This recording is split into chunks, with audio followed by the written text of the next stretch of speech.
Uganda has witnessed a fresh wave of locust invasion in the country's food insecurity region after it last appeared 3 years ago. Now, despite its damaging effects on agricultural livelihoods, now the UN Food and Agriculture Organization says control measures have been put in place to limit destructions in breeding places.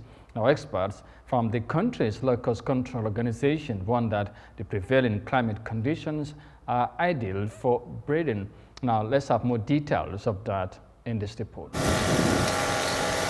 Swarms of desert locusts last invaded Uganda 3 years ago, after almost 7 decades. The pests appeared in the country's northeast, one of Uganda's most food-insecure regions. The FAO says the infestation at that time wasn't significant because the pests were already mature. Adult locusts are less destructive in terms of eating habits than younger ones. Despite this, it had a damaging impact on agriculture and livelihoods. The Food Agency says alarm systems and control measures are in place to manage the response in breeding areas.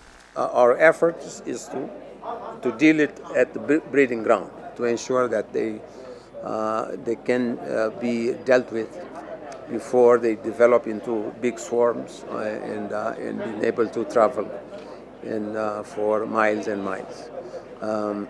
But we strongly believe that all the countries in Western, in the Horn of Africa, Somalia, Ethiopia, as well as Kenya,